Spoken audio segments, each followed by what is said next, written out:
Et on reprend, alors on veut montrer un exemple où on se sert de la convergence faible. Donc on prend une partie A dans H qui est bornée, et on veut montrer en fait qu'il existe une unique boule de rayon minimal qui contient notre partie A.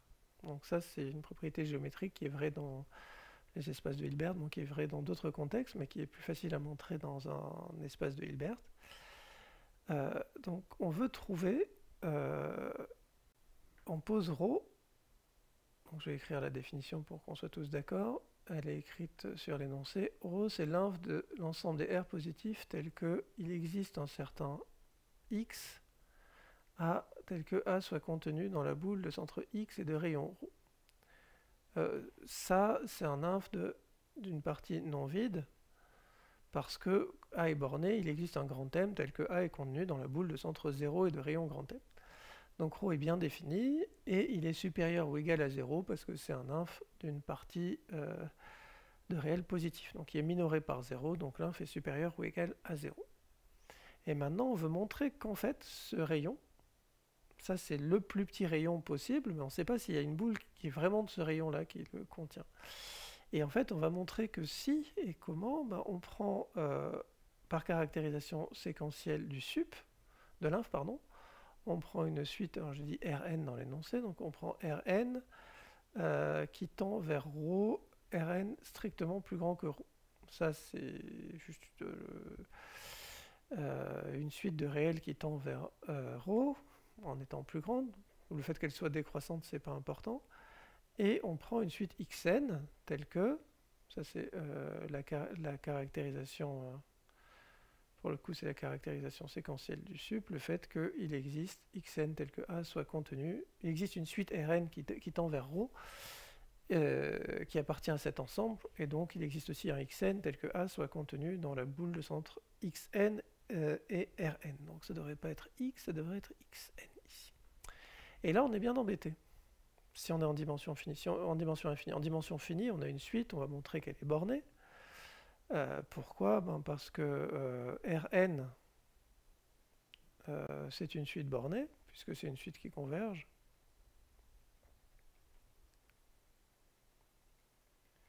Et bon, A est contenu dans une boule de centre 0 et de rayon grand R, peut-être je devrais l'appeler grand R, pour un certain R.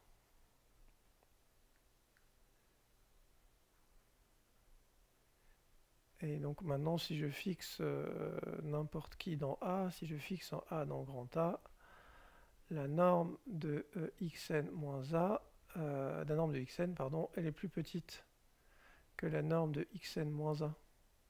Ah oui, d'ailleurs, il faudrait que dans mon énoncé A soit non vide, parce que sinon il faut que j'autorise une boule vide, c'est pas de... Ok. L'énoncé devrait dire que ma partie A est non vide, parce que sinon il n'y aura pas unicité, n'importe quel point marchera, et c'est très bête. Donc A est supposé non vide à partir de maintenant tout de suite. Donc je fixe un A dans grand A, la norme de xn est plus petite que la norme de xn moins A plus la norme de A. La norme de xn moins A, elle est plus petite que Rn, puisque la distance de x à n'importe quel élément de A est plus petite que Rn, plus R, et donc comme la suite Rn est bornée, ma suite xn est bornée. Si vous faites un dessin, c'est assez clair, vous avez une partie bornée.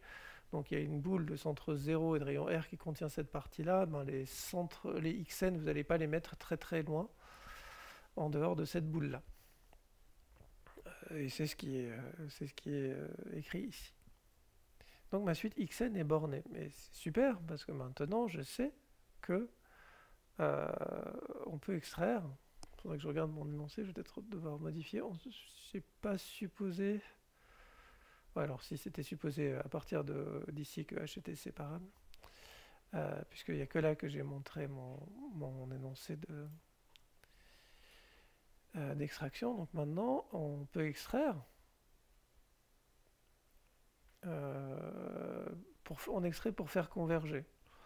On extrait x phi de n qui converge faiblement vers un certain x dans H. Et ça, c'est le miracle d'une suite bornée dans un espace de Hilbert. Elle admet une suite faiblement convergente. Et maintenant, on prend A dans grand A,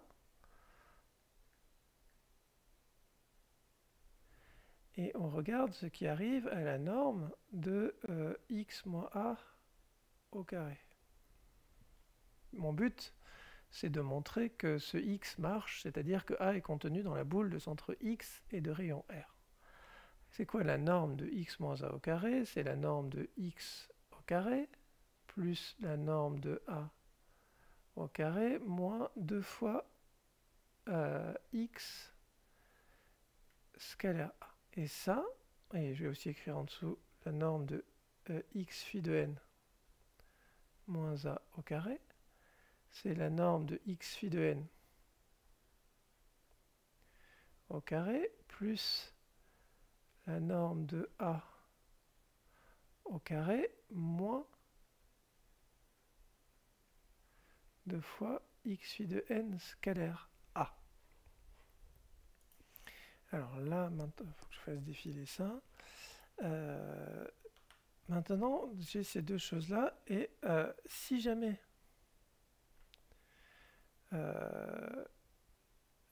maintenant, il faut que je regarde ce qui arrive entre norme de x au carré et norme de x phi de n au carré. Ben, si on peut... je vais peut-être l'écrire en termes de lim inf. Si la lim inf de norme de x phi de n est plus petite que norme de x, parce que mon problème ici, x phi de n scalaire a, c'est à peu près x scalaire a, quand n est grand. Puisque x phi de n tend faiblement vers x et que a est fixé. Donc il y a deux des termes de ma somme qui sont à peu près égaux. Donc ce que je voudrais, c'est pouvoir dire que x phi de n en norme est plus grand que x. Si jamais c'est pas le cas, c'est-à-dire si j'ai une infinité de termes tels que x phi de n est plus petit que norme de x plus epsilon, pour tout epsilon, alors quitte à extraire de nouveau, ce que je ne vais pas faire, mais quitte à réextraire, je peux toujours extraire une suite telle que norme de x phi de n tend vers la lim inf. La lim inf, c'est la plus petite des valeurs d'adhérence. La norme de x phi de n tend, la suite x phi de n converge, norme de x phi de n converge, et bon, norme de x phi de n, je vais dire converge vers une limite plus petite que norme de x. Donc encore une fois, si jamais cette limite 1 fait plus petite que norme de x, alors je peux extraire de telle façon que la norme de x phi de psi de n tende vers cette limite 1, donc plus petite que norme de x. Je ne donne pas un nom à la réextraction, je dis quitte à extraire. Puisque si j'extrais, x phi de n tend toujours faiblement vers x quand je réextrais, x phi de psi de n tend vers x, et r phi de psi de n tend toujours vers ρ. Mais alors, dans ce cas-là, x phi de n tend vers x en norme, par ce qu'on a vu avant. Et donc, à la limite, à partir de... Puisque norme de x phi de n moins a au carré est plus petit que r phi de n au carré, pour tout n, à la limite, on obtient que norme de, juste en passant à la limite ici, on obtient que norme de x moins a au carré est plus petit que la limite des r au carré phi de n, c'est-à-dire ρ carré. Et dans ce cas-là, on a gagné. A est bien contenu dans B de x ρ. Donc ça, c'est le cas où en fait, on a convergence en norme de la suite xn vers x, c'était le cas facile. Enfin, d'une suite extraite de la suite x phi de n vers x, et c'était le cas facile. Sinon, du coup, il faudrait pas que je fasse ça. Oui, je vais essayer de... sinon, ce qu'on a, c'est que pour n soit epsilon strictement positif, bon, j'en ai même pas besoin puisque j'ai mis inférieur ou égal, la limite inf des normes de x phi de n est strictement plus grande que x. Donc pour n assez grand, toutes les valeurs de normes de x phi de n sont strictement plus grandes que norme de x. Donc, norme de x phi de n moins a au carré, c'est strictement plus grand que norme de x au carré plus norme de a au carré moins 2x phi de n scalaire a, et ça on a dit, ça tend, quand n tend vers plus l'infini, ça tend vers norme de x phi de n scalaire a tend vers x scalaire a, donc ce qu'on obtient c'est norme de x moins a au carré, et norme de x moins a au carré est bien sûr plus grand que, non, pas plus grand, pardon, ça tend vers norme de x moins a au carré. Ok, et là maintenant je peux faire défiler ça. Quand n, en faisant tendre n vers l'infini, pour tout n, la norme de x phi de n moins a au carré est plus petite que r indice phi de n au carré, et donc à la limite, norme de x moins a au carré est plus petite que tous ces trucs-là, et donc est plus petite que rho carré. Donc dans tous les cas, voilà, je ne sais pas quoi c'est, ce que c'est ce truc-là, c'était censé être un d, donc dans tous les cas,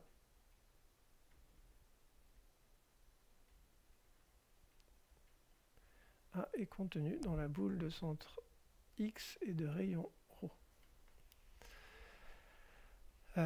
Donc encore une fois, si la lim inf de notre suite est plus petite que norme de x, donc on refait la preuve. On a A est borné, c'est contenu dans B de xn Rn, où Rn tend vers ce qu'on voudrait être le plus petit rayon d'une boule qui contient A. En extrait, xn converge faiblement. Si en fait on pouvait extraire pour que ça converge fortement, on conclut facilement en passant à la limite, ça c'est ce qui se passe en dimension finie.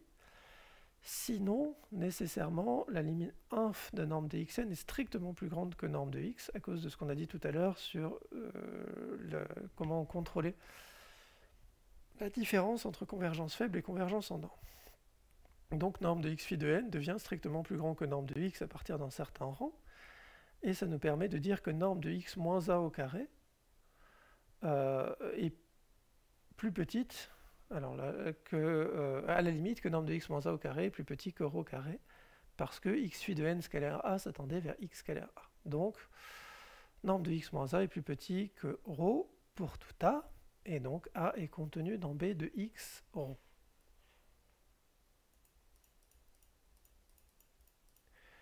Alors maintenant, on vous dit de montrer qu'un tel x est unique. Ici, un peu de géométrie, des Hilbert, donc c'est le petit b. Donc on prend x, y tel que A soit contenu dans la boule de centre X et de rayon ρ, et Y soit contenu dans la boule, et A soit contenu dans la boule de centre Y et de rayon ρ. Et on fait un dessin, alors ça va pas être triste. Deux boules ici, une de centre X, une de centre Y, et donc notre A est là-dedans. Et je regarde un petit a. Et maintenant, je regarde ce parallélogramme. Ok. Et maintenant, il faut que je regarde. Et ici, j'ai x plus y sur 2. Et ici, j'ai mon élément de a.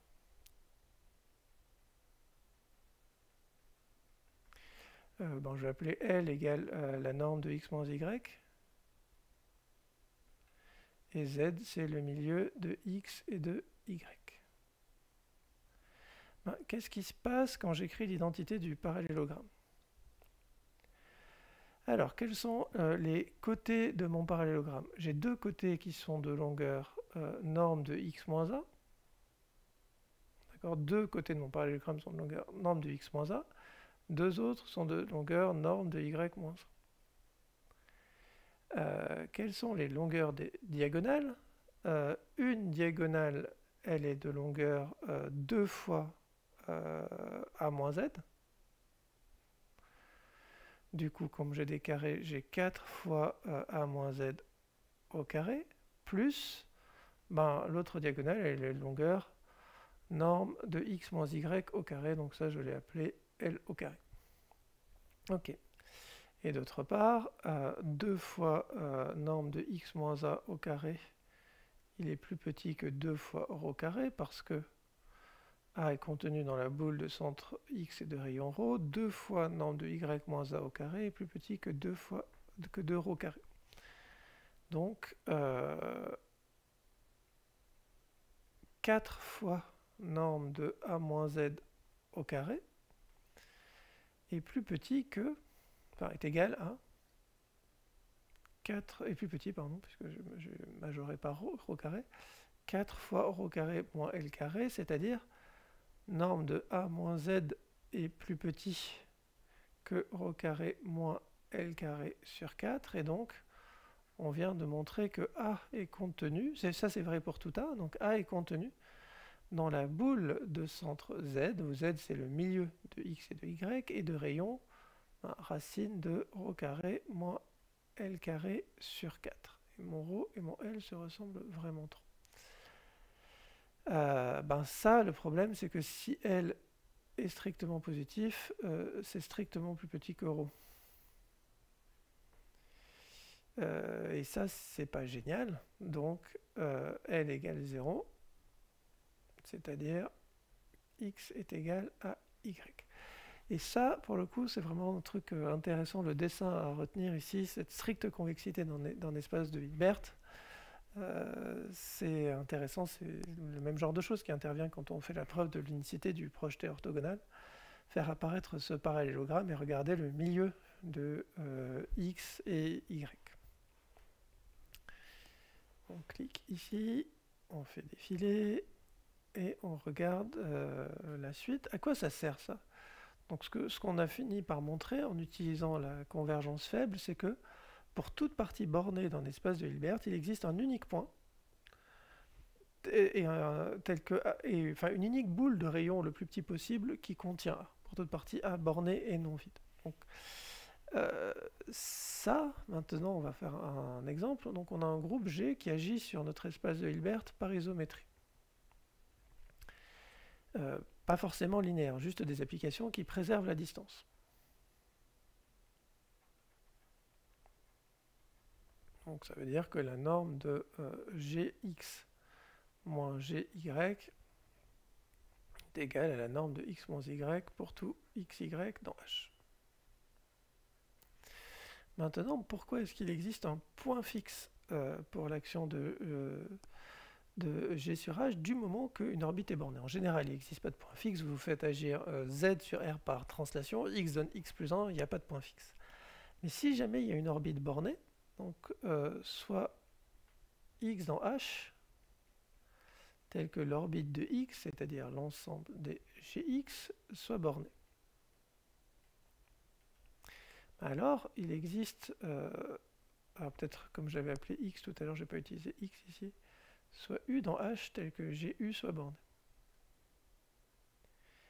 Il existe un unique, en prenant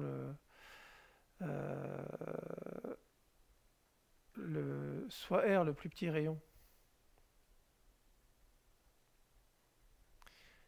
l'inf des, donc ce que j'appelais ρ tout à l'heure, l'inf des R tel que il existe un x A soit contenu dans la boule de centre x et de rayon R, donc on a montré que ça existait, et soit x tel que Gu soit contenu dans la boule de centre x et de rayon ρ. Donc ce point qui contiennent notre orbite. Alors, qu'est-ce qui se passe? Ce que je voudrais montrer, c'est que x est fixé.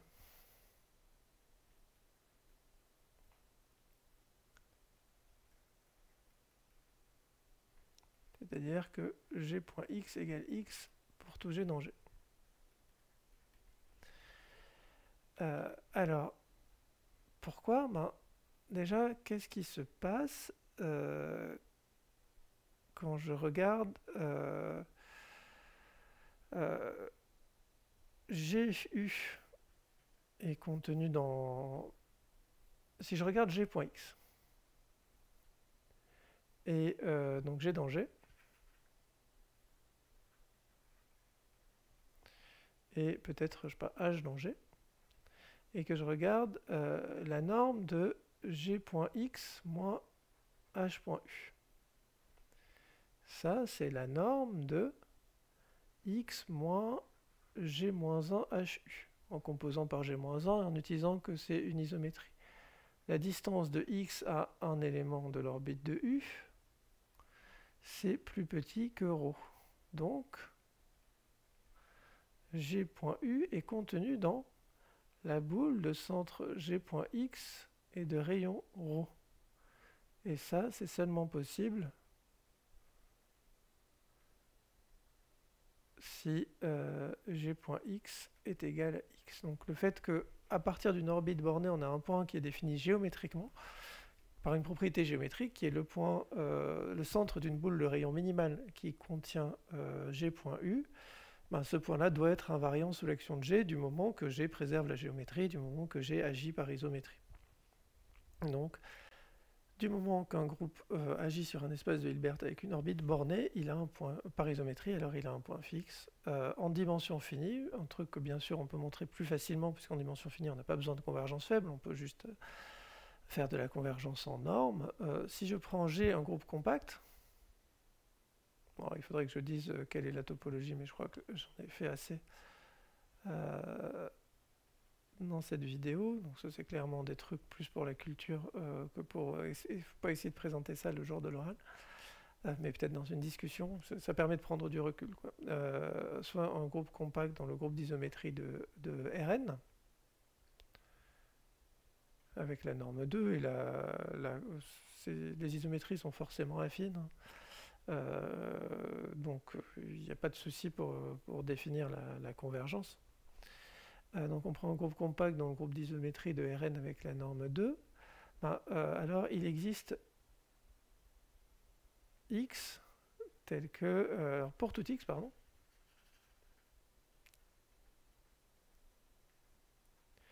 L'application qui a G associe G.x, elle est continue.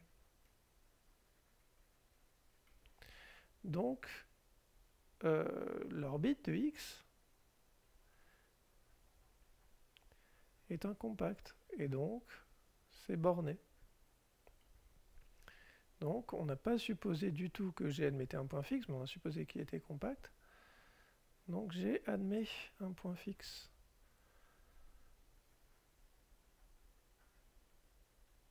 Bon, j'ai déjà utilisé x. G laisse fixe un certain point z. Et après, comment on fait pour se ramener en 0 ? On prend une isométrie, je sais pas, soit f isométrie telle que f de 0, ça soit z. Il faut que je fasse défiler cette affaire. Hop.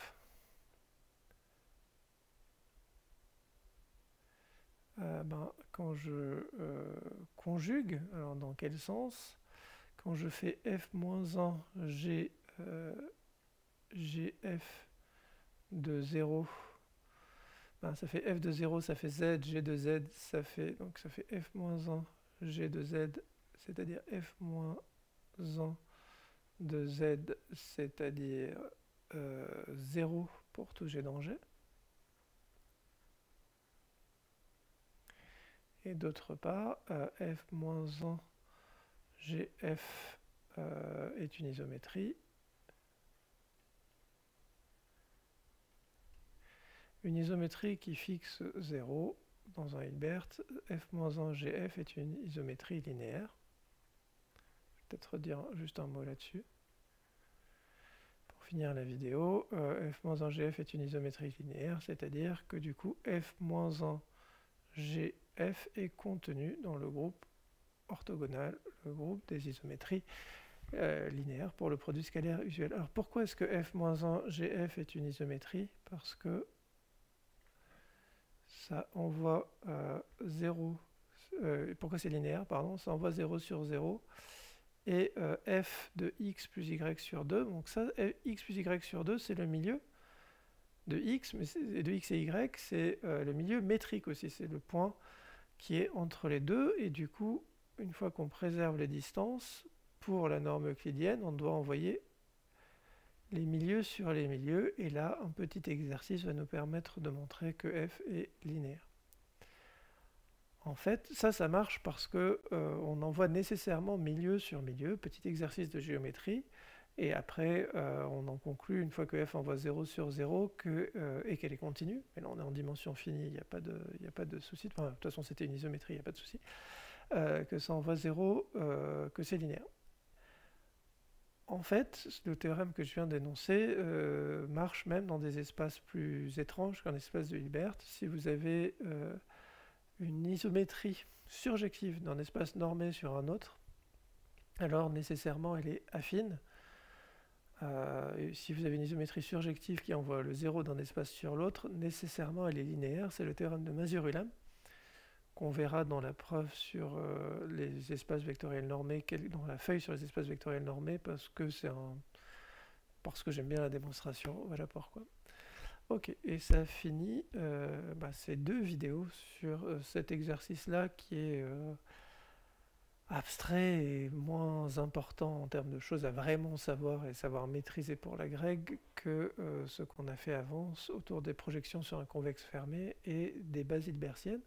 D'un autre côté, ça permet de prendre du recul sur ce qui se passe en dimension infinie, et ça, c'est intéressant parce que ça fait apparaître pourquoi on voudrait avoir de la compacité même en dimension infinie, et du coup pourquoi on fait apparaître ces notions de topologie faible, ou ici juste de convergence faible. Donc la topologie faible, qui est la topologie où on teste, dans le dual, où on teste sur les... on regarde juste la convergence sur les éléments de l'espace, ou la topologie faible étoile, ça se définirait en général. Hein. Donc ces notions de convergence faible, faible étoile, qui ici sont confondues parce qu'on a un espace de Hilbert, ça se définirait en général. Et donc on pourrait aller nettement plus loin que ce qu'on a fait là. Mais c'était déjà sans doute trop loin pour la grecque, mais ça nous a fait manipuler un peu de groupe, un peu de géométrie. Et de toute façon, vous n'êtes pas obligé de regarder ces vidéos. Voilà. Je vous remercie sur ces bonnes paroles, je vous remercie pour votre attention, et on va faire une autre vidéo, pas ce soir mais bientôt, sur les opérateurs adjoints, qui sont aussi à la limite du programme, mais en dimension finie évidemment c'est très important, et ça nous permettra de prendre du recul et de voir comment on montre le théorème spectral. Voilà, merci.